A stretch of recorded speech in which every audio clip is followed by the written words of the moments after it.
It's a high-tech conversation and a low-tech topic. live on the World Wide Web via Zoom. Bench Talk 101. Good evening, everyone, to Bench Talk 101. It's nice to see everyone tonight. Our topic tonight is going to be stories from the scrap pile. I don't even know if it was stories, it was something like that. So we're looking at things that you've made, things that you've done using scrap wood. I think it's something we all do. We all keep scraps of wood, all the way down to like even some very, very small offcuts. It depends on what size you're working on. For me personally, I'm going to make a start tonight. So what I'm going to do is I'm just going to give you the same format as always. If you want to share tonight, stick your name in the chat and I will go through the chat and make sure everybody gets a chance to show us what you've made from scraps. But I'm going to do what I normally do, and that is I'm going to start with me. And I was talking there about small things. When I made my little hammer, it's a small piece of wood. It's not anything yet, but it's just lying on the bench here. It's a small wedge. It was the cheek off of the small plain setting hammer that I made, and it's desert ironwood. I don't throw these things away because that's the perfect size for putting wedges in the top of a hammer. So because it's a triangle, I just keep it. It's lying on the bench. I saw it there. Something else, and I made recently, was little scraps. Now, in the college, and Peter was asking there about the college, we have a furniture department as well, a bit like where Tate studies. And I used to go to their bin, and they throw away scraps in the bin all the time.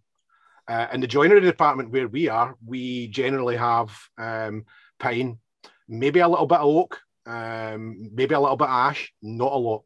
We generally work on a lot of pine. When we do structural work, it's CLS, which is white pine. And we don't, and what we do is, to be ecological, we reuse everything. So when we build stud partitions, we denail them and we use the uprights again. And we use them for dwanging and we use them for struts and stuff like that. And I've just lost whatever I was looking for there. So I try and make stacks at the side when we take these things down, we reuse them. So I don't get access to hardwoods. And I made this just the other week there. So it's basically just a little triangle. Oh, I should spotlight myself so that everybody can see properly. So this is just, and I can see better myself, this is just a little piece of walnut. Again, I found it in the bin. It's been lying in a cupboard for a long time, and it's a triangle. It's got some nice grain on it, and you'll see there's a little cut out in the bottom of it, and there you'll see what that is in a second. I'll try and bring it around and see if you can see that sapwood in the side of it. So there's sapwood in the side. It runs through. You'll see it. There we go. You'll see it running through there and running right through. It's not elaborate. It does have a use though. So you see I made a cutout in there, and it's got 2 magnets in it. Does anyone know what I would use that for? Ooh. Got an arched base inside there too. It's arched, so yeah. That's intriguing. That is intriguing. So you put that on the end of a rule. I've stopped using a 4-fold rule in college. Shrenik's seen this as well. It looks like a tape measure. It's actually a ruler. Okay, so it rolls up like a tape measure. It unfolds flat, and it pops out on its own because of the winding mechanism on it. It works. It just pushes out automatically, but it's upside down. So the edges of that are curved down towards the surface when you're marking. I have this one here, which is a newer one, which is only metric, and I have another one, which is metric and imperial. I use both, obviously. The other one's marked on both sides. This one's only worked on one side, but it doesn't have a hook in the end. So it works like a ruler, and it's really, really handy. So instead of using a 4-fold rule, this one's a 3 meter.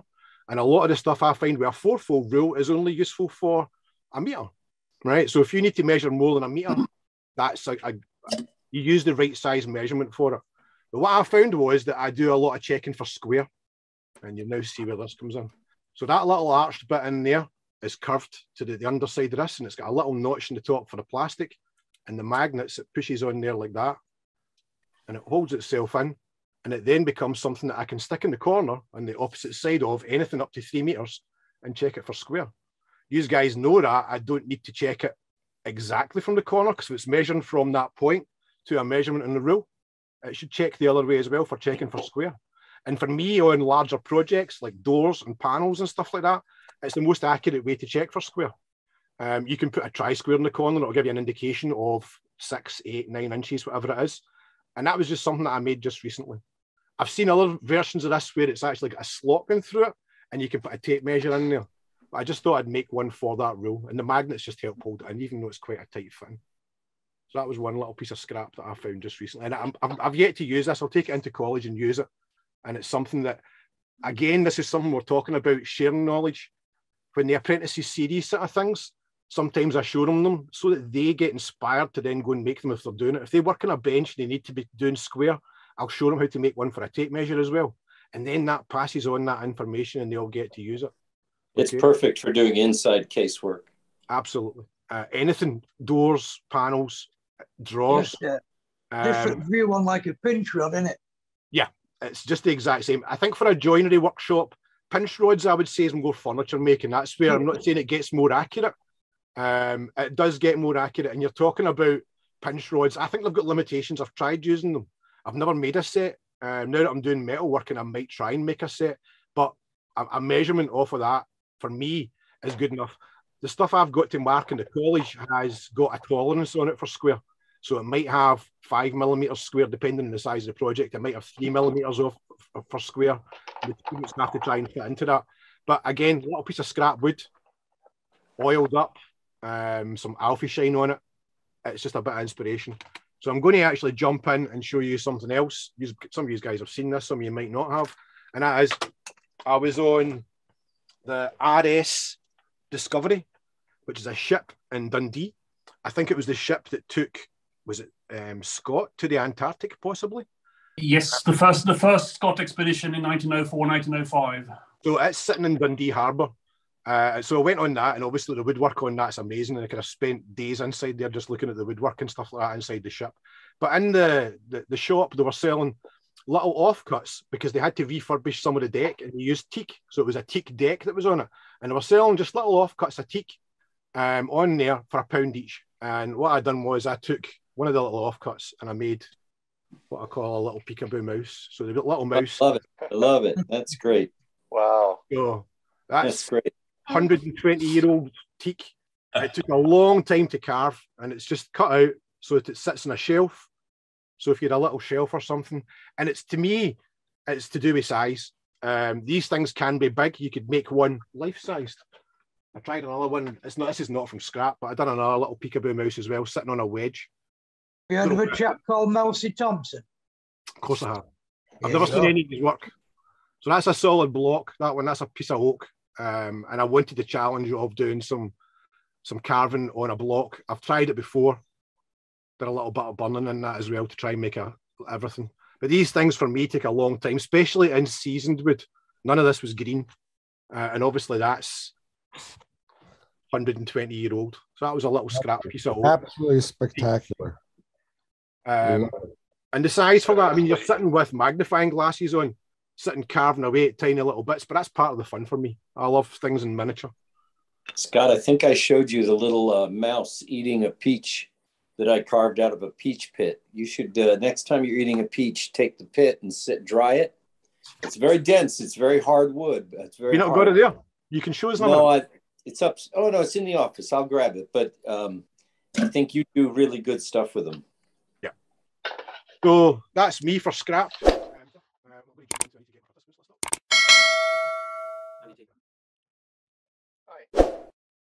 Andy, good evening. How are you? Hi, everyone. What a perfect subject for me. That's why I stuck my name straight in the chat as soon as I could. Scott, I agree with everything you said. Little bits of hardwood are precious. If I just swivel the camera around, I've moved the 3 larger boxes off the bench, which normally just sit behind it to take all the little bits of oak, walnut, mahogany, ash, boxwood, blackwood, satinwood. Too good to throw away, even if they're tiny. They're just at the back of the bench. They're immediately useful as they are when you want something of a particular size. It's always good. Even if you're just clamping something up, you need something that's not the standard size, but a little bit thinner or a little bit thicker. But I thought I'd show you some very plain, simple things that everybody can make from a little scrap of wood, even if we can't carve beautiful, tiny things. And it's a dovetail marker. That's ebony and nickel silver. It's ebony from a piano key rather than a piece of scrap. I've not made many large things out of ebony. Simple design. There's a sort of step at the top. You can sit over the edge. If you haven't got enough wood to make one of those, that is a standard pattern apparently, and it's in Ellis's joinery book with the dimensions, with the angles up there in the corner. You need a piece, what, about 2 inches long. You make a rebate at an angle. Works beautifully, very simple. Well, that's one piece. Doesn't need a lot of wood. If you don't like that pattern, here's 2 others. I didn't make these. These I bought with old tools. These have got old joiners' names on. You just plane a section to a rebate, cut it off at an angle. If you need something bigger, for doors maybe, or sort of architectural work, take out a bigger scrap, plane a rebate, both sides, nice and straight and square. And nice because they flip over and you can do both sides, so you get both. All the angles match. Doesn't take you long to make. There's plenty in there to make a few more hundred. And if you don't mind, I'll show you one more thing. I had a problem with this drawer that has knives and sharp things. Can you see that all right? They rattle about a bit. The edges bash together. So even simpler. Favourite marking knife is a little wooden sheath to put it in. You just take one thin scrap, excavate the right shape, stick another one on, glue it together, carve it till it fits. There's a bigger one, old shoe knife. Now, did you hollow that one out, or was that a 2-piece? No, it's 2 pieces glued together. If I hold it still and get the light right, you could probably see the join. Barely. Very nice. Barely. I'll take advantage of poor lighting and low definition. But it doesn't take long. You don't need a very big... Do you just excavate one side and then the other side is just flat on the other one? I mean, why make it hard for yourself? Yeah. And they're just tight enough to stay on and solve the problem of things getting scratched or cut in the drawer. I think I won't manage to use up all these boxes of scraps, but they all come in useful from time to time. Andy, one other thing about those boxes of scraps is when you get a piece of furniture that has a chip out of it or something like that, oftentimes you find a little scrap that'll be either match or be close to it. And so they come in very handy for restoration. Exactly. Yeah. Or that's a little bit of blackwood left over from when I turned a knob for a drawer. It's still big enough to make a smaller knob for another drawer or a box lid or something. And that's an exotic timber. I've not got much of it, but it's lovely stuff. Anyway, that's my bit. Nice. Fantastic, Andy.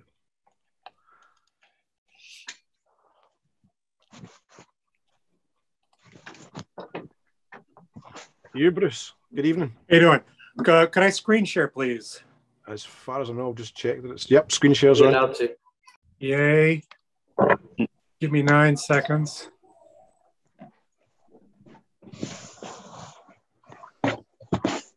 Here we go. Everybody see that? Not yet. Not yet. Now? Yes. Yes. Yes. So when we redid our kitchen, we ordered soapstone countertop, I insisted that we keep the cutout. My wife said, well, what do you want to do with the cutout? I said, well, I don't know, but damn it, it was a lot of money. We paid for it. We're going to keep it. And the same project. Oh, next photo. Next photo. My apologies, guys. I built in the same project. I built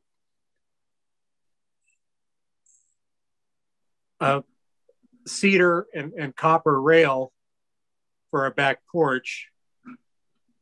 And with the leftover cedar, I can't do this and chew gum and walk at the same time. I appreciate your patience. Not an issue. With the leftover to cedar and the soapstone, I made a table. Oh, that's So that's my story, and I'm sticking to it. that's a good story. Yeah, well worth hanging on to. Yeah, nice table. Thank you. And no, I didn't attach the top to the base because that piece weighs 50 or 60 pounds, and gravity is not just a good idea; it's a law. So it'll stay there. Is that the coarse side up? No. The unpolished side, or is it just watered and aged? It's just that's what it looks like weathered. I mean, this morning when I took the picture, I could have hosed it down. It would have looked, dark like the inside does. But if you oil it, it'll out in the sun, out in the elements, it'll wear away quickly. So we don't worry about it. But we could. But it's a rock. Yeah. So you have a beautiful design eye that the kitchen and the rail both show it. Very nice. Well, thank you. Thank you. Yeah, that was that was 7 years ago, kind of right now. Yeah, I'm glad it's done. I know that feeling. Thank you, Bruce. Yep. Jester, you're up next. Oh, maybe I should go last because you have so many. I have a few things, but here I'll show you this one, Scott. I dug it out, and this is well, I wasn't ready. This is the monkey out of the peach pit. See where's the camera? And he's eating a peach in his hands there. And this is another one that I've just started and I haven't finished, but you can see how it comes out of the peach pit. Are you doing that with knives? With a little pointy knife, yeah. It's fun. I've done a few where you've got to focus spirals and stuff like that. When you actually get for it to go through with the knife, that's like something you can't explain that unless you actually do it.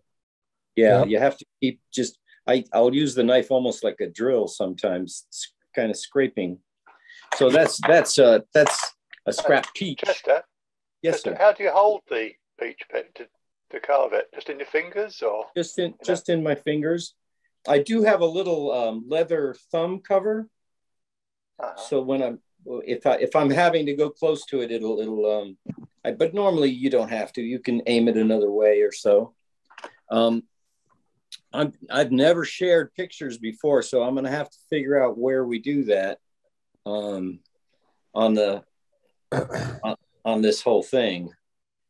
Does anybody know I'm on an Apple, but I don't see share. Bottom of the screen, lower center. Is it because it's a green button. It's in the bottom of your There's nothing in the bottom. Maybe it's because. Nope. Are you on a computer or a phone? I'm on a tablet. Click on the picture on the screen and see if something shows up. Here's share content. There you go. Photos. There we go. Okay. See if you can see these. Back.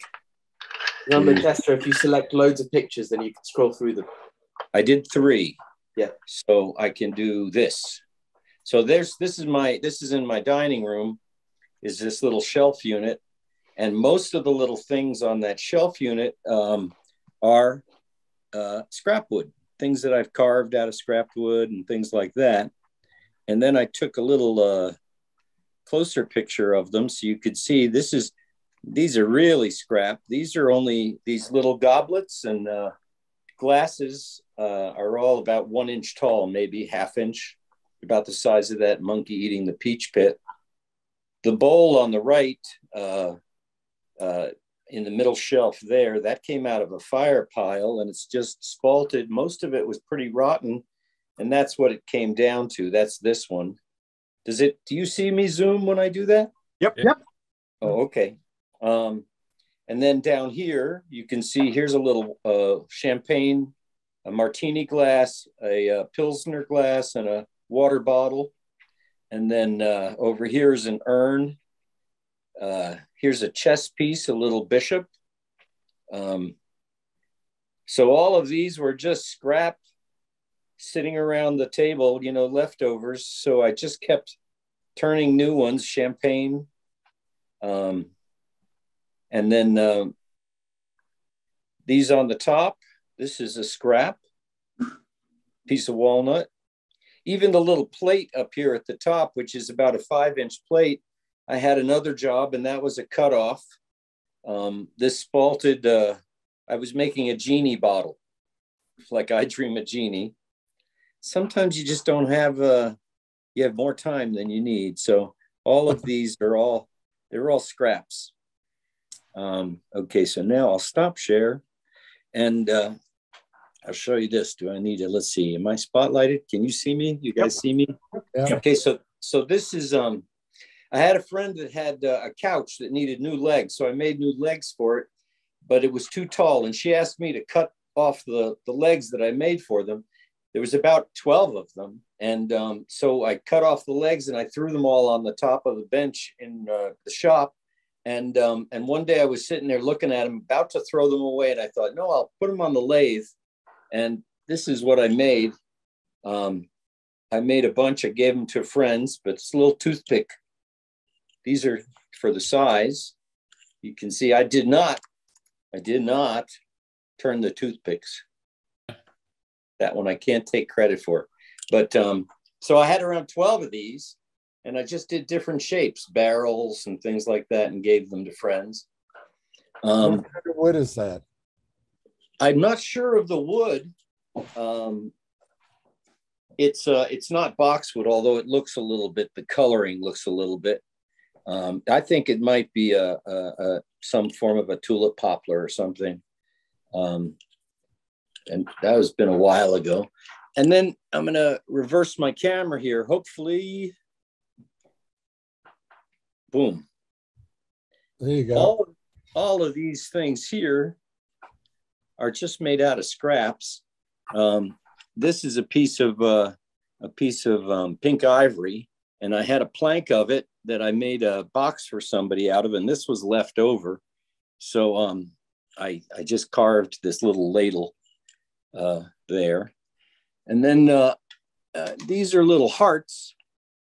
This is wenge, or wenge, I guess some people call it, but I have always pronounced it wenge. And I just carve it. I've got a little brass plug in it. I have a piece of rod I drill out, and then I give these to my friends when somebody passes away, and just a little sort of memento. This one I drilled all the way through. And then when I sand the heart, it just polishes the brass. The brass is so soft, it'll sand and polish just with the wood. These are just polished with some jeweler's rouge. And so these are really small scraps. This is probably just 3 inches tall, this one. So that's a good thing to do with scraps. Another thing are these little pieces. You can see they're just made up of smaller pieces, but they allow you to make a bigger, this is just a trivet to put a pot on or a hot plate or something. And as well as some of these other ones are. This one's just a cutoff of a 2x4. It's just a rough carving, and that I did because I was doing a movie and the director wanted somebody carving Whittling. So I just grabbed a piece of a 2x4 and sort of rough carved that, and then the actor would work a little bit on it. I didn't give her a sharp knife, so she didn't do too much, but I kept it because I kind of thought it was kind of fun. Little pig. And then this is a piece of walnut. My grandfather sold granite. And I had a bunch when he passed away. I had a bunch of these sample discs. And I didn't want to throw them away. So I just inlaid them into this. So just a solid piece of walnut, another scrap. And I made 4 of these. And I keep those near the bedside table, put a glass of water on. And then you can see some other spoons in the back here. And this is a judge's mallet for a TV show called Matlock. This was the judge's mallet. And I just made it out of scraps that I pulled out of the scrap bin like Andy's. It's walnut. And he used it quite a bit, apparently, in the show. So you can see that on the TV show if you're so inclined. And then this is another one, another spoon. And the reason for the shape is purely because, the movie was, I'll have to think about that, Andy. It was with Marlee Matlin and Melissa Gilbert. So we can look it up. This is another piece of pink ivory. And the reason for the shape was I had cut out this part for something else. And this was all that was left. So I made that spoon out of it. It's a sort of happenstance. The shapes came out of the part that I took out to determine that. And then I'm gonna turn this around now. So this is you might wonder about scraps. This is a scrap mahogany that that I found in a dumpster. And I've shown this before. I think you guys have seen it, but it's a candle box. There. That's what you made out of it. And that's what I made out of it. But you can see that the scraps were cutoffs that are only a 1/4 inch thick. And there you can see the joint that I did.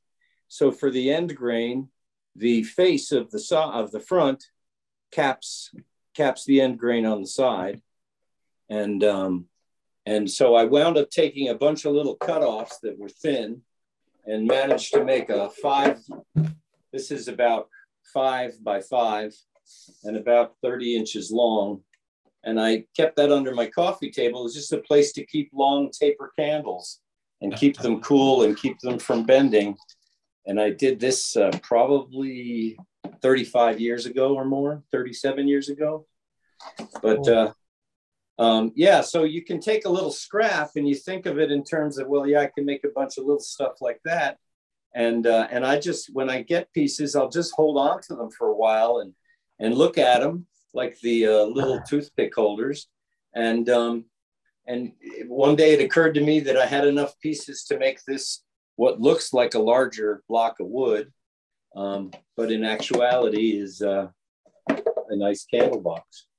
So I'm like Andy, I don't throw any of the wood away because there's a lot of times I'm doing something or we're restoring a piece of furniture for someone and there's a chunk taken out, and you can find a wood that either is an actual match, an exact match, or you might find something that the grain is similar and it's big enough to put that in there. Against Her Will. Yes, that was the name of the movie.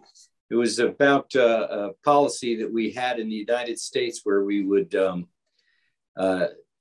take people and make so they couldn't have children because they were either had mental deficiencies or because they were raped or they were, it was a bad policy. But at any rate, so that's I think pretty much it. I don't need to show you all those other things that are over there, but I save every piece of wood, and then when I'm bored and I want something to do, I'll grab a piece of wood and either carve it into something or make it into something. And I've got a whole room that's got for short pieces of wood. I have a long shelf in the shop for 12 foot or to 8 to 12 foot pieces. Then I've got another space for 4 foot. And then I've got a room that's 2 foot or smaller. And then underneath that are a bunch of boxes that have blocks of wood. And I just can't throw them away. I don't know what the heck anybody will do when I'm dead. They're going to come get some wood. So anyway, that's it. Hope I didn't take too much time. Not at all, Chester. Thank you for sharing. Anybody get any questions for Chester before we move on? I think that's a show unto itself. Yeah. Thank you, Steve. Some of What are those we going other... to call it? Chester's Hardwood? Hey. That wasn't the movie. Good evening, one and all. Yeah, same as Andy, same as Chester. Things have to be very useless before I even consider throwing them on the burn pile. So, I mean, I've got buckets with small stuff. I've got baskets with larger pieces. I've got other baskets with long pieces. I've got various mid-size offcuts and scrap stickered here, there, and everywhere around the shop. And I used it for, well, the Moxon vise behind me was made from scrap, in the sense that were cut-offs from when I built the bench. So I didn't have to go out and buy more material to do that one.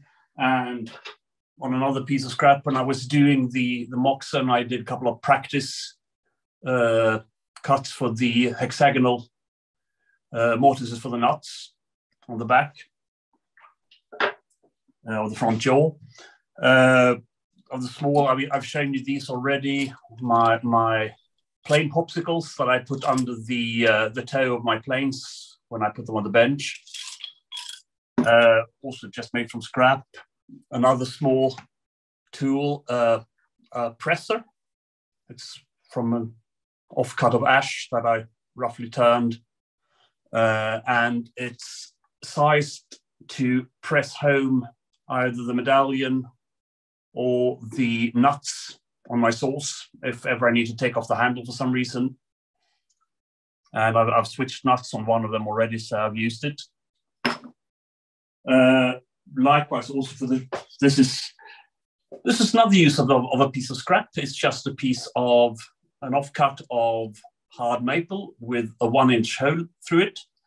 The first two, so you can see over in the bench there's a 1-inch crucible, whatchamacall them? Holdfast. Holdfast, thank you. I lost the word. I then bought 2 more of the later iteration, and when they came, they had a bit of a ridge left from the casting on both sides where the 2 halves of the form had met. So they wouldn't quite fit into the hole, and so I filed them down with a rough file and then a rough rasp just to make sure I didn't make them slick. And instead of testing them in the bench, I tested them for this until I could make them go all the way up and down. There's another way you can use scrap. I will also try to share. So same as, yeah, that's not what I want. Let's see, cancel that. I think, oh, come on. Why won't it let me cancel?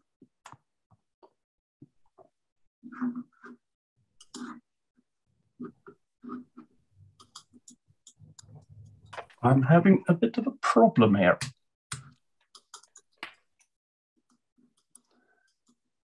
I'm sorry, I think I should probably, well, hang on a second, I'll try. Yeah, you're frozen. Oh, yes. No, I'm frozen. Okay, we'll try again. So I'll share my screen.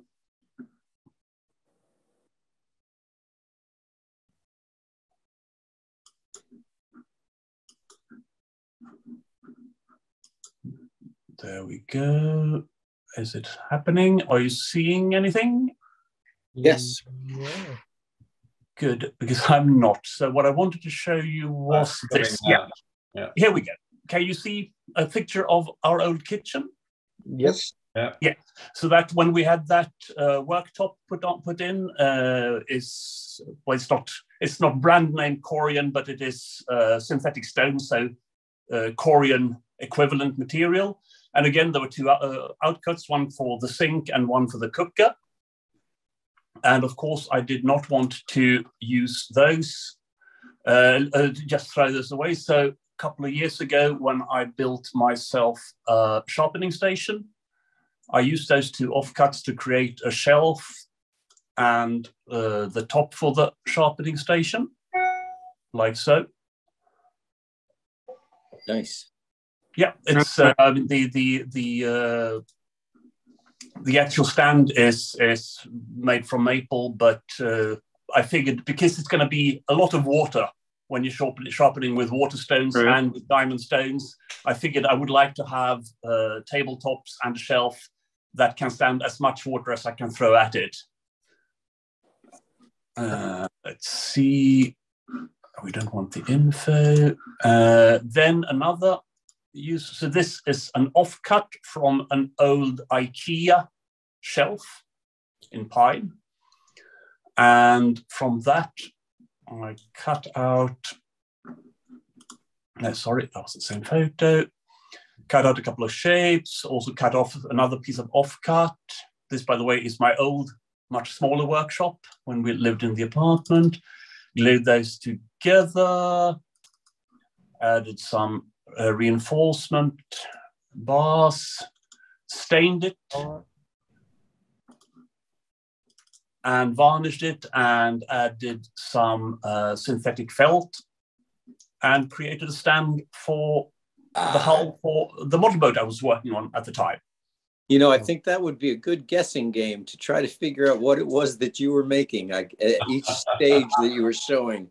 I thought maybe a paper towel holder, and then exactly. I thought it was going to be a stool. I mean, this no longer looks like a 30-odd years old piece of pine IKEA shelving. So I was reasonably happy with that, and it's nice and solid, and got rubber underneath so that it won't slip and slide. And also, when you're actually taking the boat out of the water after having sailed it, it will of course drip water, and that way it will not drip too much of the water onto the base of the stand, because the stand is standing proud on that rubber.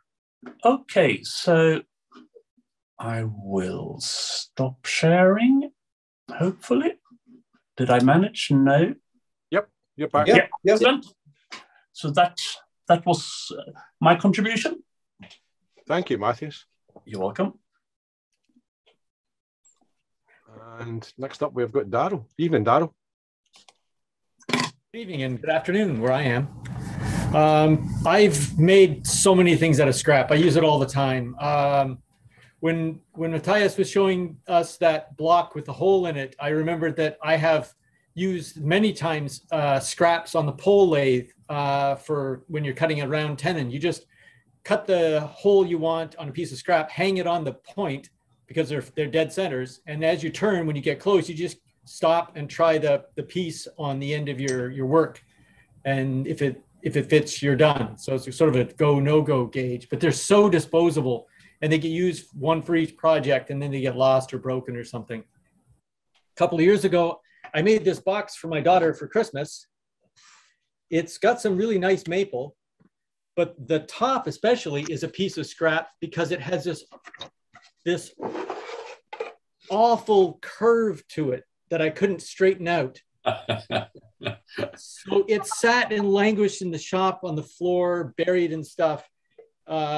Until I finally decided I wanted to make a nice box with a nice curved lid on it. So this is what she keeps all of her fountain pen inks in. So it's an excellent design.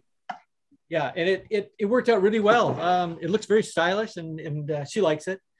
I made this little table the column is a piece of firewood I picked up off the side of the road. Someone had taken a tree down.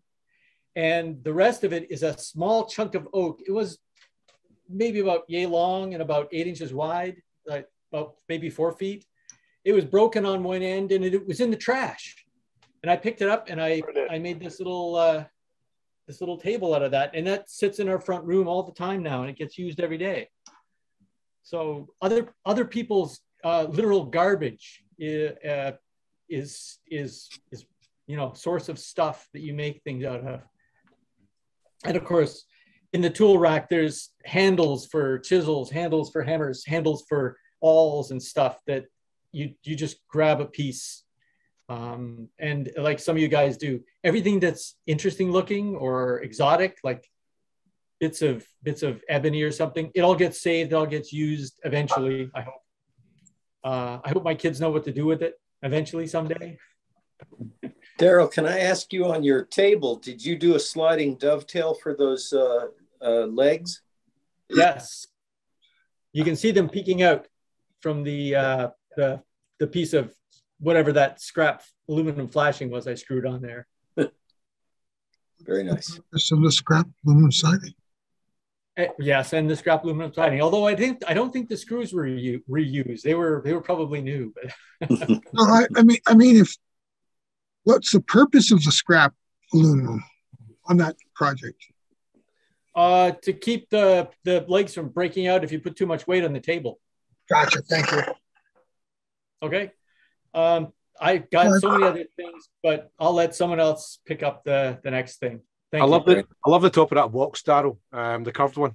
I think you've taken the wood that's cupped and you've made it into a beautiful top for a box. I think that's unique. It's not unique, it's perfect. Yeah, well, it's like I said, it sat in the corner over there for years because I couldn't use it because it was too curved and it was too pretty to throw away. Yep, yeah. It's lovely. Yeah, and now it looks like something that you have artfully made into a curved shape, and it was very difficult. Added feature, bonus. Very nice. I'm just trying to find where Paul is in the list. Who's up next? He's searching for Paul. The thing is, people keep talking, it makes the list jump around. Hello. There he is. Hi, Paul. Evening, Paul. Hey, Paul. Evening. So, scrap. Well, I keep everything, and including bits of interesting palette, which I get from work. Shredix made stems for marking gauges before now from bits. And this interesting little piece of wood was just one of those ones where they have a palette and then they've got some little sort of like 3/4 inch strips going all the way around just to get some boxing. I have not a clue what the wood is, but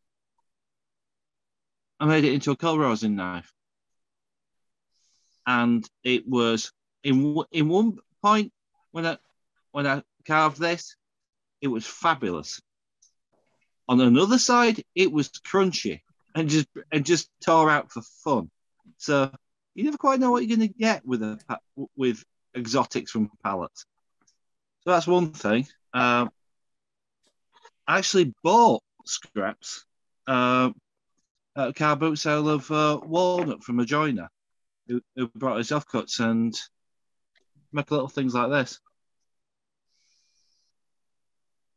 Mm-hmm. Little sort of crosses. And of course, Scott was probably expecting this.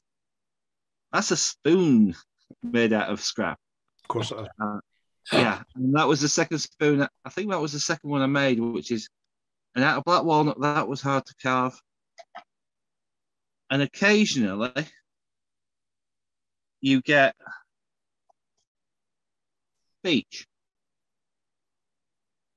This was once a poor jack plane, which I took free with other bits, other wooden planes that I bought. It had a repaired mouth. It had no wedge. It had no iron. It had no cap iron. So it was a quartz on billet of beech, which I had hanging around for a while, and I needed some wood to mount the hook knife blade. And I thought, oh, I've got that plane, which isn't a plane. It wasn't even named.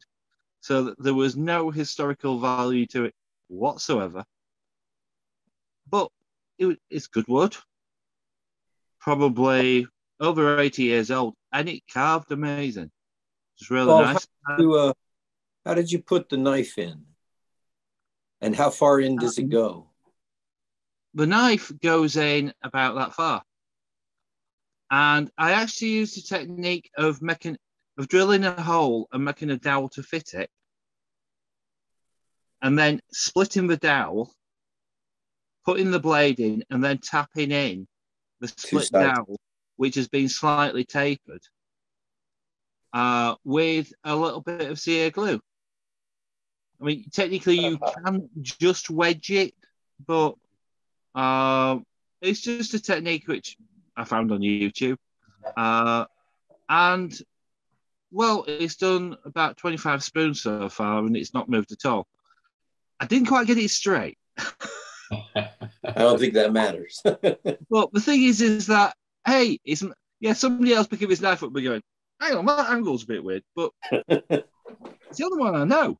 So it's my spoon knife, and basically you just get used to it. You just get to know it, and you know what angle you need to go at. And initially, it was about twice as thick and slightly even ruder in shape because there was no sort of like taper going off here. But hey, it fits nicely in my big hands. So because a lot of the ones which come with the handles, a lot of the handles are quite small, and this just feels natural, and it's got a couple of very rough facets on it, so it don't rock. And the other thing which I've got is the board, which I've got a rope in. This is still a work in progress for work holding because it doesn't quite hold it as much as I want. But this was actually a pine unit which a friend was throwing out.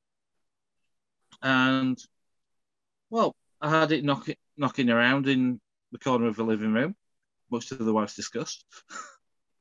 I said, no, it will go in my shirt at some point. I just need to fix the roof. Don't want to ruin that wood. She's very understanding. And anyway, I thought, well, I need a board. I've been told I need to use that. And I thought, hey, I've got that pine over there. That will work. I carve on this. It means that a few chips come off of it, but the majority of them stay on the table because I generally just do finishing cuts when I'm carving, or I don't do big lever ones, so I'm not flying chips 3 meters away. But it's just a really useful thing to have. Paul, does your foot, is that tightened by a foot pedal, the rope down there, so you're pushing down? Basically, what I've got is I've got a loop. It just goes around my knees. So I open my legs, it tightens up. That's just the opposite, usually. I said something, it was going to go down that line. But no, I mean, there's definite modifications need to be made. I'll probably put a little bit of leather on this rope, and ideally, it's a little bit too coarse a rope. This? So, great idea though. Not to actually stick, because it is not the easiest, and I probably need to make it a little bit longer. Yes, you can do it with the foot as well, but for me, it just means I just need to remember when I stand up that I've got a piece of board which is actually around my legs. Right. Now, have you ever put another board under the spoon so that you can get close to the table edge to lift it up a little bit? I have done that. What I actually found was the whole thing moved. So I was going to put in a stop on that board to stop that. I've also thought about making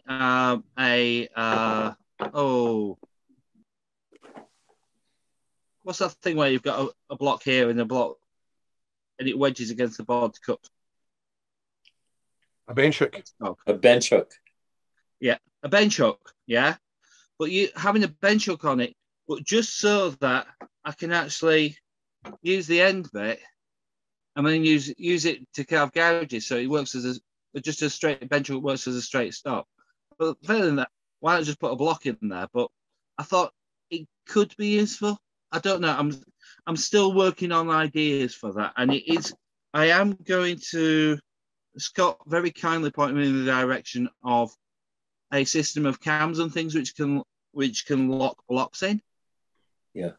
So I will put in a removable system where if I want to carve a panel, I can literally just drop it in and lock it up. So like it'll be a standard size, or just use wedges. But no. So anyway, I've prattled on for far too long. Nothing new there. Not at all, Paul. Next. Andy, you're up next, if you're awake. If I'm awake, of course I'm awake. That's a bit harsh. Never. His eyelids. You're lying back there looking all relaxed. Oh, wow. Got to chill out. Hard day at work. So, determine scraps. I mean, how big do you want to go? If it's in a skip, it's scrapping it. Yeah. So, I'll do a bit of a screen doobie-doob and hopefully come up with... Oh, it's hiding behind me blinking support. Hang on, see if I can do that. Here we go. Screen. Start now. It's going, Andy. There you go.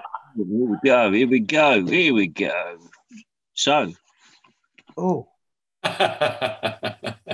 Yes, that is 11 inches by 5 3/4. All center. Oh, it's a good part of center. Yeah. So when I first seen this lot, it was a roof truss. It was 2 roof trusses set up in some mock oldie type building. The next time I went to the building, they'd gone. They'd been cut up into them short bits as you see there and chucked in the skip. So basically, all that is pitch pine. Nice.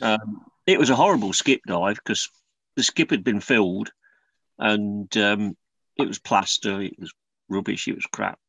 So it took a lot of getting out, but I got it out. And that's what's left of it in its home as it sits now. My scrap bin. Any idea on the age, Andy? Oh no! I mean, there's a good few hundred. Where's the? So I thought I took a close up. Yeah, there you go. There's the close up picture. So, for there's a few hundred. It's got to be 100 rings there. But there's a better one. But as so you didn't see the building came out of. Oh no! This came out of a modern building, and it was made into trusses using metal plates to join it together. So this came out of a building, went into this building, came out of that building, and so basically it sat there until I needed to make some blocks. Now, I need the blocks to be cut with the grain, with the radial on the surface. Oh, crikey, Charlie. You just do that on a bandsaw? No. The one diagonal cut and 2 diagonal cuts, and then trying to remember how I did it now. Yeah, I cut the big V out in one piece, then sawed down those 4 tangential cuts, and then just joined the dots. until you ended up with that lot. Brilliant. Which is that lot. So you can get them all. So the grain is crown cut. Is it crown cut? The phrase for it. And I ended up with a load of that. Wow. What's it going to be, Andy? What's it going to be now? What's it going to be? It's not. I know what it's going to be because this was a good few years back, and I've got to remember how I'm going to get there without trying to bring up. Show us the final product. Yeah. Okay. I thought I'd lined this up ready. Oh, crikey, Charlie. We're getting a window on your world. Oh, Yeah. crikey. Yeah. Here we go. Oh, wow. Very nice. Oh. Right. Beautiful. Now then. Herringbone. Now then. Wow. Don't get too excited because I didn't do all that. Not a piece of lino, is it? My contribution, although it's actually not quite a perfect match, it's a bit sappy, bit more sappy, but that other stuff has been down for a good many years. So this lot here in this corner and going across there is the stuff that I've infilled.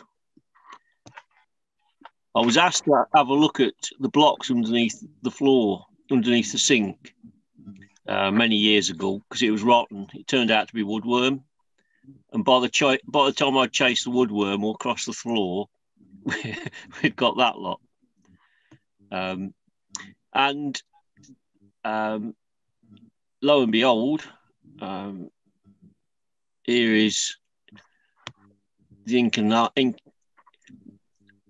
I didn't do that light bit. That's ordinary pine, which doesn't quite sit nicely, but I've now got to fill in the area you see to the left. And there is enough left over to get, I need 250 blocks for there. So that's one way of using. Let's go back. So are you milling it and then putting in a tongue and groove, or are you just butting? Well, the original one, that's the blocks I made. So wanted this patterning on the top of the block, which you get by having the grain. Right. That's why it was all cut on the tangent to give you that. Now, I did that matched in and keyed in with all the old flooring. But now I've got to make 250. It's probably not going to be tongue grooved. The modern adhesives, that lot was all stuck down with bitumen. Now this lot can be stuck down with basically a 2-pack floor adhesive, and it's not coming up. It's not moving, so we can dispense with the tongue grooves. It does enable you to, when it all locks in, it does keep things a bit flatter, but there's a lot of work, and I've got a big hammer. So, does the customer value it more for being recycled, green, zero waste? Yes, they love the fact that it's reused. Yeah, the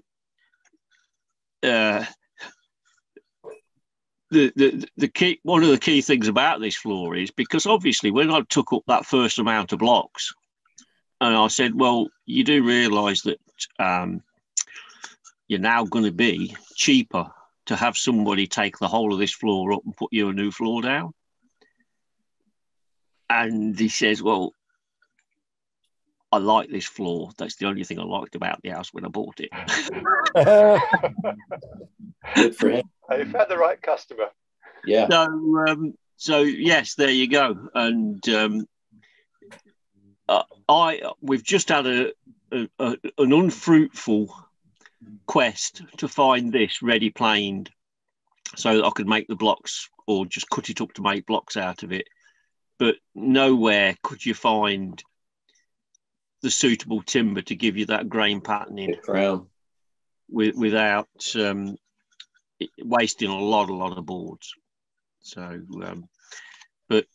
yeah, there you go. That's one lot of offcuts, and I'll just do this because I've just realised it's sitting here.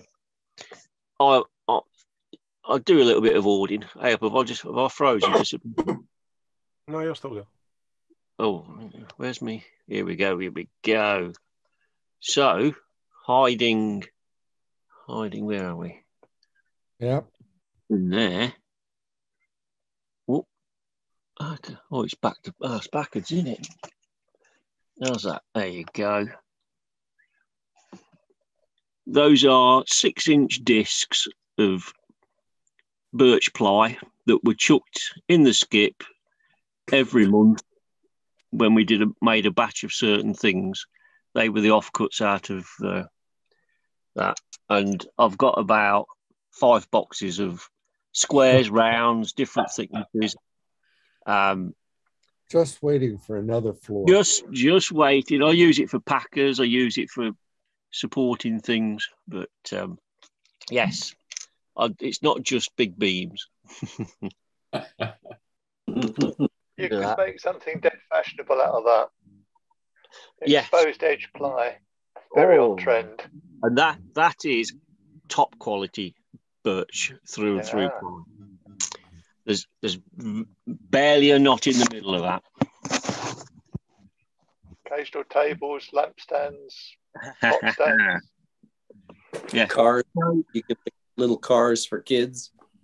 For the wheels. Somebody else had the same idea as me, and he on to that for years.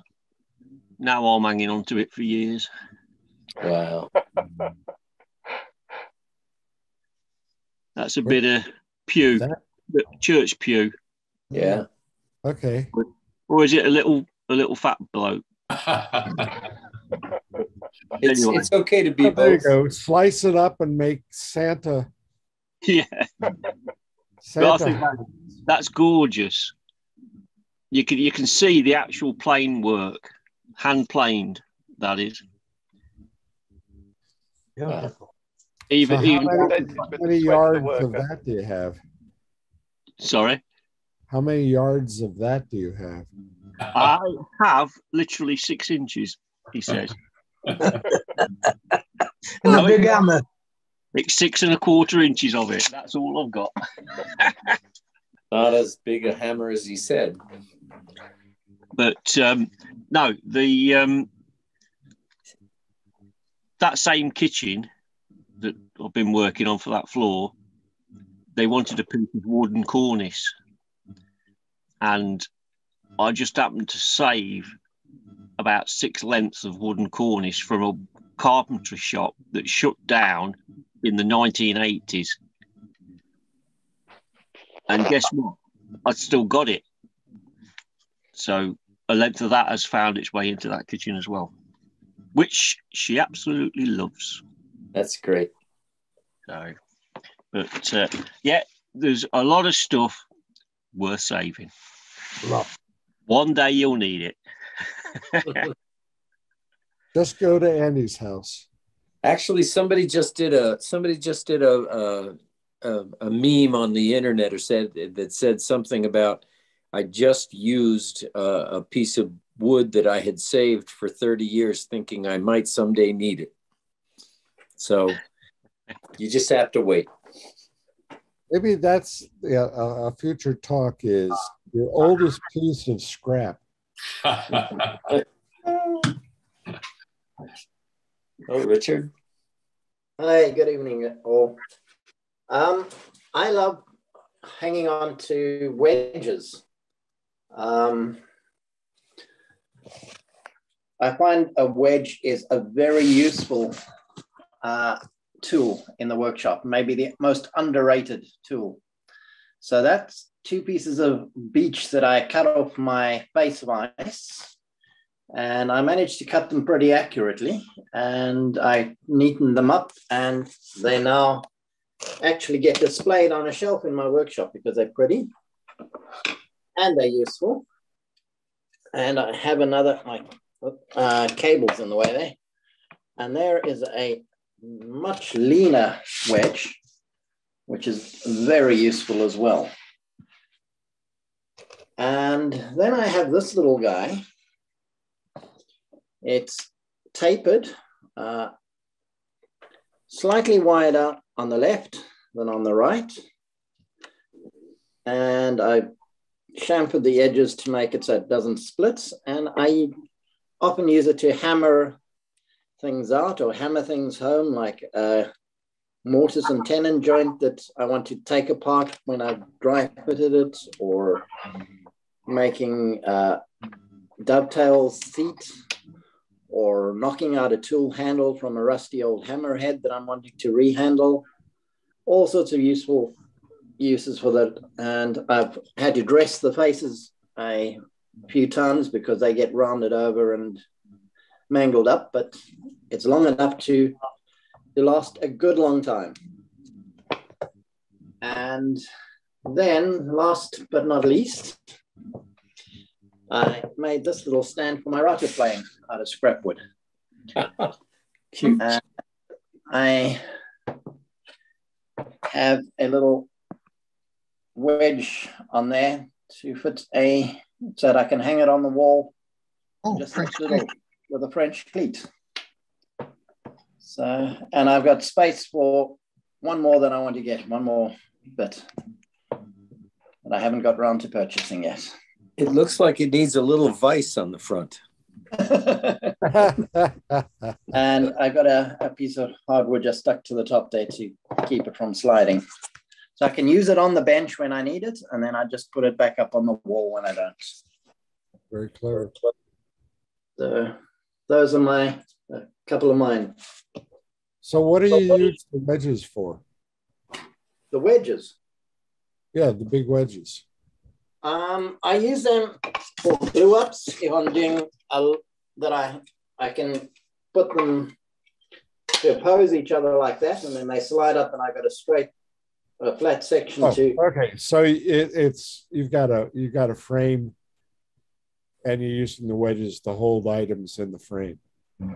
Correct, yeah, and I use them to break up pallets. I like Paul was saying. I get little mini pallets from work, and I've lined my whole workshop wall with that, and those wedges work brilliantly in opening up or breaking up the pallets.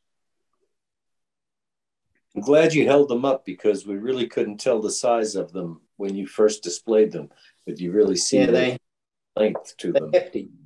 Yeah, very nice. Are those beech, or do you know what they're made of? Very nice. Thanks, Richard. No bother. Back to Andy Tutwiler again. You get more to share with us, Andy?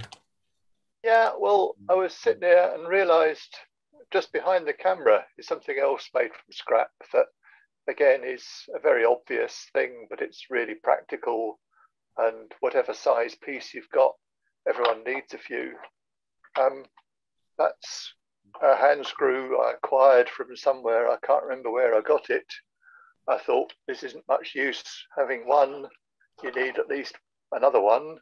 So I made another one, just copying the first one to get the sizes. You can make them any size you want, provided you've got a thread box for cutting the threads. I think the wood on there is ash on one side, might be holly on the other side. Some, don't know what it is, African hardwood, could be a dig bow on the other, but it's really whatever you've got lying around.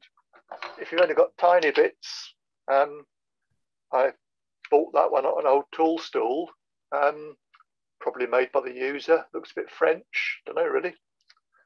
There's a copy of it in walnut because I had some walnut scraps left over.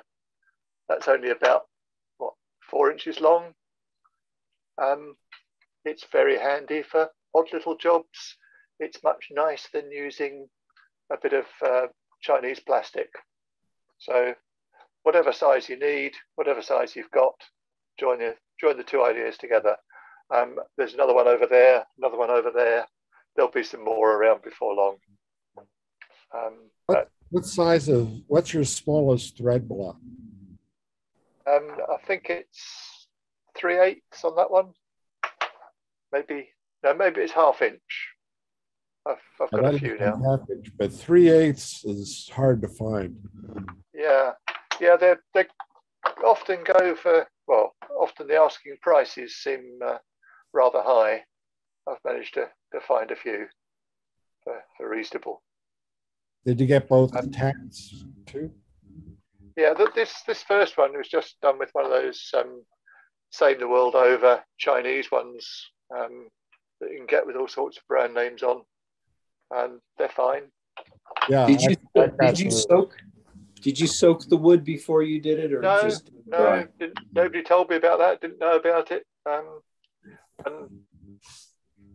the holly's done better, but you'd think ash wouldn't do because it's too coarse. But that is the same wood on the handle and the stem.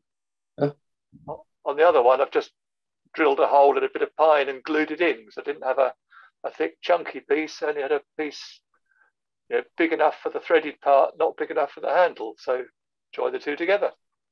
Nice. Tell us that's not deliberate then, Andy, the zigzag pattern on the side, so you know which piece is the threaded bit. There's some, it's got, well, I didn't even bother planing it up. Look, it's got ripple from the... I'm just looking at the zigzag, like you've put the tap on it and gave it a hammer just so you know which piece has got the thread part cut into. Oh, right. No, it's got bashed somewhere with a saw blade or something. It's I blame somebody careless must have been in the workshop while I was away. Very nice. It's an easy thing to make, and they're always useful. Yes. I would agree about wedges. Okay. Well, over to you. You guys see me all right? Yep. Doesn't look very okay. There you go. Andy, this is a similar type thing, and basically it's made from a kit, but this the wood is from a guitar body I made, the scraps, and the handles are from some scrap maples I had around, and I've made a few more. The maple here is scrap from table legs. I got my hands on. Where'd you get the hardware? Where'd you get the hardware? Lee Valley. You guys got to understand, I live close to Lee Valley. All of them. There were 3 stores in Toronto at one point. And I now have a series of about 12 of these things, maybe a little more. I didn't count them. But this, again, is some scrap walnut and some maple. But when I got into the 12 and 14 inch, I actually had to go out and buy the wood for it. I didn't have scraps that size. It was interesting because I just got my lathe, and these handles are some of the first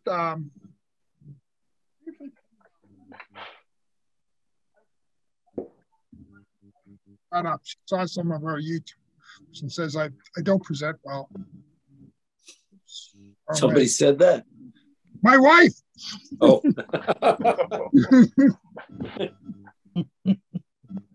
We know what you mean. You're getting your point across. Yeah, so she got me the lathe actually for Christmas one year. So that's one of my first turning jobs on it. So it's very basic cylinder. And again, that's some scrap walnut from headboard. I made a Moxon Vice style mini bench for the top of my bench to get up so I can stand up and work on some stuff, and also to cut dovetail for my tool cabinet. And I made it out of maple, and the top of it was cut off for an old butcher, laminated maple bench top. And I used the rest of roasted maple, and I made this. I've shown this before. It's just this. And I used this actually to lay out panel. Sorry. Right. This is a panel gauge. And this is kind of inspired. I just started seeing what Jim was doing with his stuff. And I thought I'd do some fancy stuff too and try it, just limited, fancy. It worked out pretty good. Got it back. A little bit. Brass plate here as a wear strip as well.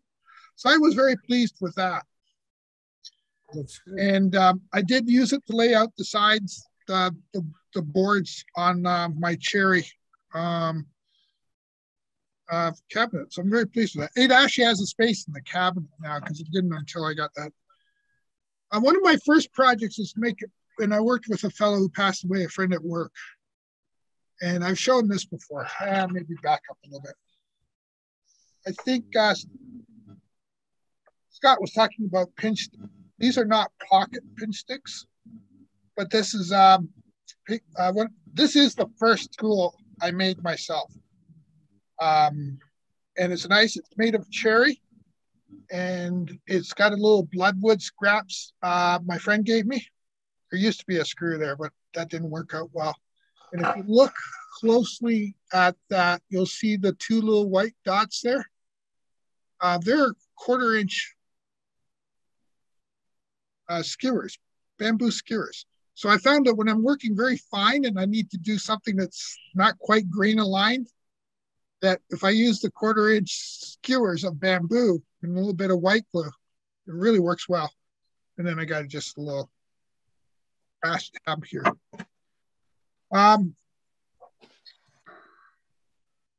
Made a bunch of stuff out of scraps, and it's been especially useful having a lot of scrap when you're trying to learn a new skill like carving or turning.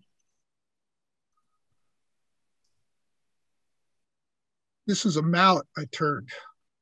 This is the top is laminated maple. It's figured. This lighting is not great, is it? Hold up in front of your nose. Not on it, just so that's the right height. Okay, thank you, Chester. Yeah. This is oh, there it goes. Off the sight light. You can see that it's got some. Yeah. And then it's the maple and another piece of scrap walnut, and I put the brass in here. Now, it wasn't clever when I did this because I glued this together with the brass in there, and then I started turning it. Yeah. Wow. I learned lessons there. I made 2 others after this, and it was okay, but I got the technique that I could stay away from this and still get into there. I clamped a block on the, what do you call it, the rail on the turner where you hold the tool rest? The tool rest. Clamped a block on the tool rest to prevent me from going in too close. And then the final work was done with sanding blocks to get in there, but the rest of it was done there. And I thought that was pretty good. My wife liked this one so much, she asked me to make one for her that she likes hazelnuts, roasted hazelnuts. She likes to use it for cracking the hazelnuts. And occasionally me.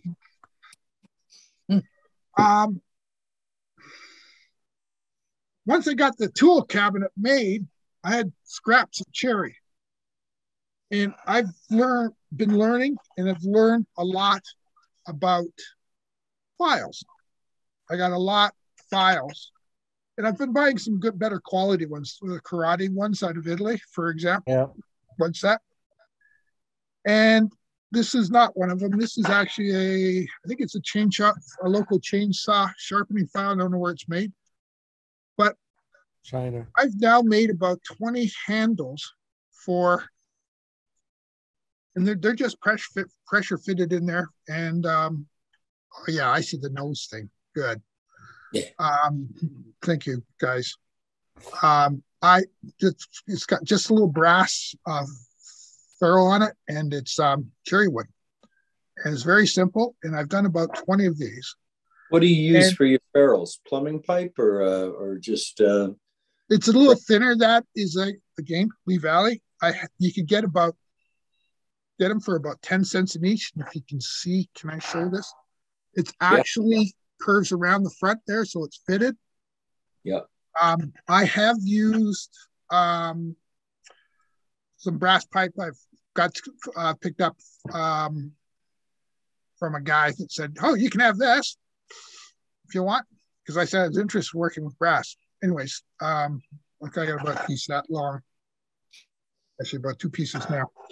So I've got about 20 of these, maybe, possibly 20, as much as 20 of these. I've got a few more to work on.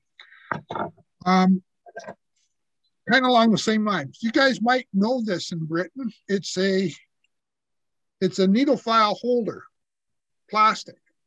You guys seen this one? Yeah. Yep. Okay. It is the most uncomfortable thing I've held in my hand as a tool. I'm not kidding. That is horrible. I got a couple of them. And the first one made a nice cherry little handle out of it. So that's again scrap wood. Now, is that screwed so you can put different files in it? Yeah. It's a whoops. Little chuck. It's got a chuck on it. Great. That's good. That's what Jimmy does. He has one handle and he just sticks. That's where I got the idea from. That's a great idea. I don't have much metalworking skills. Okay.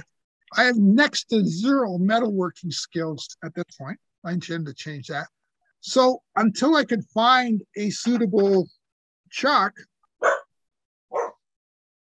But anyways, now Lee Nelson or Lee Valley doesn't sell them? No, they don't. Make a product suggestion. I do actually. I know some people that work in their executive suite. They were in an executive MBA program with one of my friends, and he introduced me to them. They do listen. Well, sometimes they do. Yeah, they do. They do listen. They may not agree with you, but they will listen. Okay. Especially if you buy them a beer, by the way. I don't get any special bonuses from those folks anyways, and I give them lots of credit. Oh, here. Last Valentine's Day, my wife said she wanted a pendant pen. You remember we were getting that guy, I can't remember the gentleman's name, that talked about those really nice pens he was making. Pencils. Yeah, and that was just before Valentine's Day. And I should get a little box I made for her too. But I needed to practice making pens. So the first one I made was this big Carpenter's pen. And that's just out of a kit. But the wood is that same wood that we were talking about from my cabinet. So that's scrap too. And so is this one. That was the second pen I turned. After that, it gets a little more fancy. What else did I have? Oh. So the story goes, this is all Wink. I've been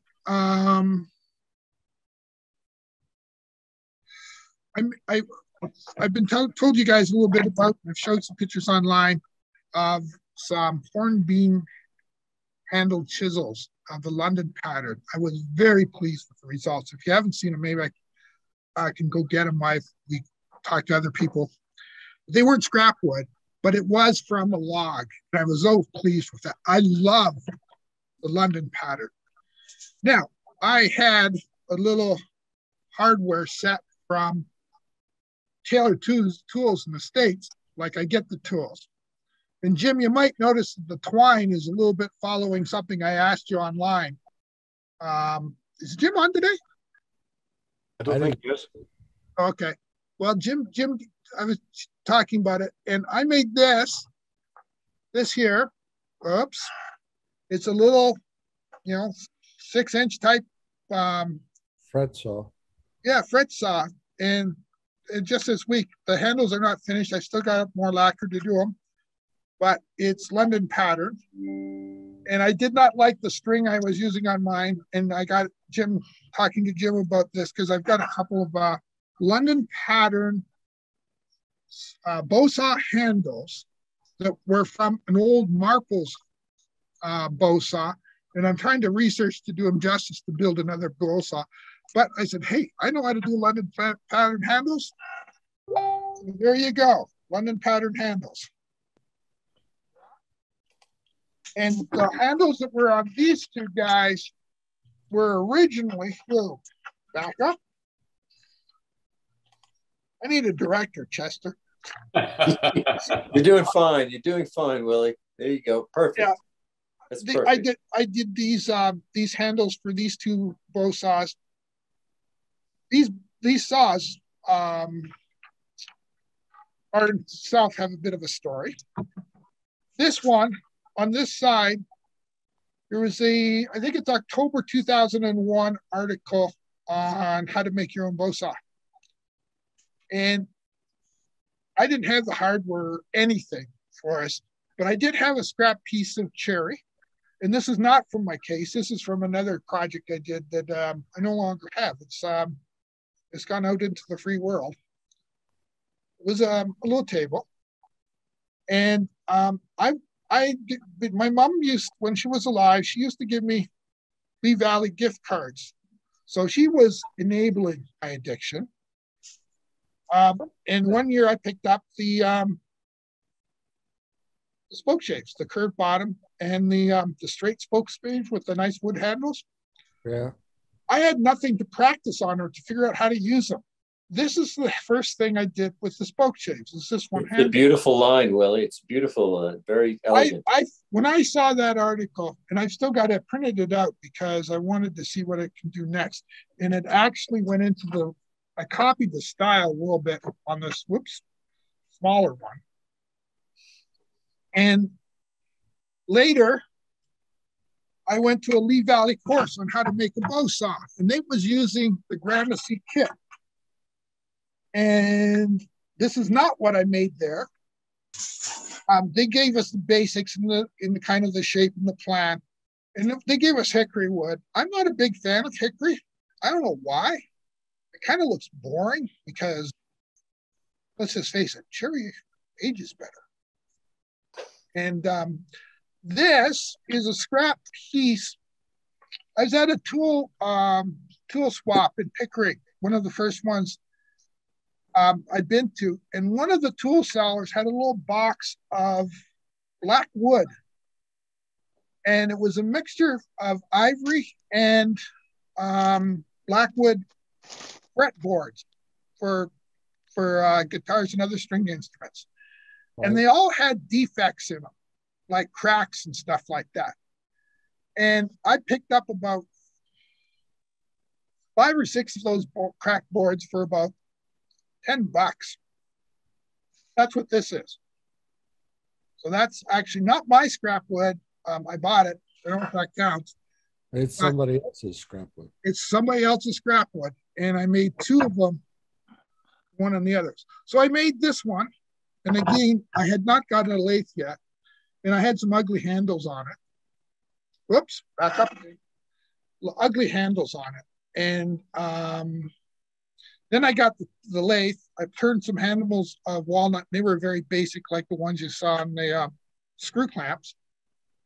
And just this week, I took some of that last of the cherry I had that was 1.5 inches thick, and actually made some London patterns. And I based that on the pair of antique ones I acquired a little earlier this month. And I'm so absolutely happy with that. And I do not have the purple twine or purple rope up here anymore. I got this nice twine that's that Jimmy gave me how to do that. So that's it. So once that was, the frame for that was built, I still didn't have the handles. I got from that exercise an extra set of hardware from Lee Valley, and I made the other side and some rough handles. Then I replaced the handles. Same story. So this was built in basically 3 or 4 phases. The other one was in 1. Actually 2 now that I've replaced the handles. But I got a nice set. I'm not proficient on yet, but I do use it. And that's it. So That's what amazing. do What's that? the 2 frame saws have the same tooth count on the blade? Oh, that's a good point. Thank you very much. This one is the medium blade, and this one is the fine blade. So you are right. They're different sets of teeth. So you got to use them as a turning saw. Yeah, they're set up to be turning saws. Because that's something you can't do with a modern day saw, really. This has been great. I think we should revisit this. Maybe save something else that you've got for another one of these. I think we should do this again. Thanks, Will. Let's move through the list. Thanks, Will. Sorry I took so much time. It's more as hearing your guys. I got more. No worry. Mitch, we'll move over to you. Oh, you're muted. Mitch. Can't hear you, Mitch. Not yet. It's been great listening to all of you so far. I've managed to pick a few things off the shelf, and I've actually finished something in the workshop as well yesterday, so I can show you that. But this is a piece of, is that too bright for you? Milk pear that I dug out of somebody else's scrap box, just to make a little dovetail box. But there wasn't very much, so it's very thin. So a little box. That's got beautiful color on it. It's a lovely wood, milk pear. Milk pear? Milk pear, it's called. Okay. Never heard of it. Mitch, did you saw that thin yourself from a small lump? I did. See, my candle box was the offcuts of a block that I brought down in size, and so that was what was left over was so thin. But can we see a close up of the dovetails? Because that's fine work. Very nice. Wow. Yeah. I love the way the grain follows around. Yeah, right the way around. So I had to resaw to get that to happen. I love the 2-tone. I don't think you do any bad work, Mitch. That was all done by hand. That's nice. Great. So boxes, great things to use scraps up. Mm-hmm. Another thing, when I started woodwork years and years ago, I got a book on patterns for whittling. And every so often, I whittle something, but I usually get given away. It's a little bright on the wood. Yeah, you don't have a lot of shadow. Is that Alfred Hitchcock? Oh, wait a minute. It looks like, is that Andy? Bring it back towards your shirt. You're too small then. It's still too bright on it, yeah. Aim it up to the ceiling or something. Yeah, that might work. There you go. He's got his hands in his pocket. Yeah, there you go. Wow. Oh, there he has his hands in his pocket. There you go. I forget what the book is, but it's very good. So every so often I do one of those, but they normally get given away. That's fabulous. I find eyes and faces really, really hard. Yes, I do as well. I mean, these things take me a long time. Yeah, but I like the belt. I like the waistband. It's very well done.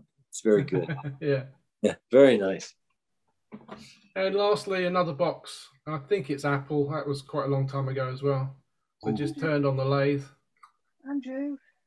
Oh, that's good. Nice. And what I've just finished is a joint chest. So I should be able to share that with you. Oh, sweet. And I like your hinge. I like the hinge approach. I use that a lot. That's just a very tiny one, as you can tell from the lavender. Oh yeah. Let's try to work out the scale. And that Is it no glue? Did you use no glue? Is it all pegged? The only glue I used was to glue the hinge onto the lid. Wow. Ordinarily, I guess they would be screwed on or nailed on. Yeah. But I did glue those on. I was always told that screw was Swiss. The hinge pins arrangement like you used.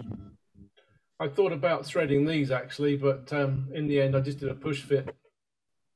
You like your miniature work, Mitch. What is it about miniature work that really appeals, do you think?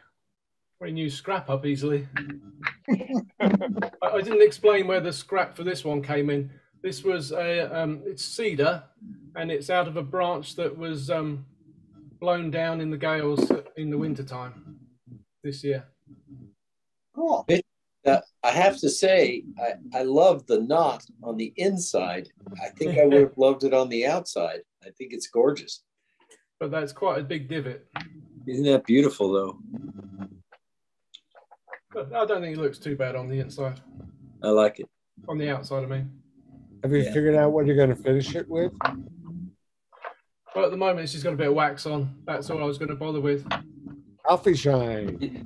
Mitch, is that where you're going to store your miniature tools for your miniature Zen garden? Somebody was asking me, and I said it's just about the right size to put a 45 or a 55 in with all its bits. Okay. So maybe I'll get hold of another one of those. It's lovely. But that's all I've got to share with you folks today. Nice. Very nice. Lovely work. Now the Blair Witch Project lighting pad. Yeah, it's a bit bright, isn't it? I use it for filming. Thanks, Mitch. Roger, even. Hi. I've just got a couple of items to show you. A few months ago, I was planking up some timber for a friend and getting down to the smaller bits. There was an offcut destined for the wood burner, which had a nice shape to it. And it was where a branch stuck out. And this is what it became. Oh, I say. That's very nice. It's a piece of elm. And it all the bark on the outside was decaying and crumbling. So I scraped all that off and looked at it. I was going to try and turn a bowl in the center, but I couldn't because if you can see the shape, it's not, it's slanted. Right. So I couldn't put it in the on the lathe. So I planed off the top and then just started carving away. And then ended up with all these splits that go all the way through. So I filled them with West System resin and red glitter that my daughter was throwing away.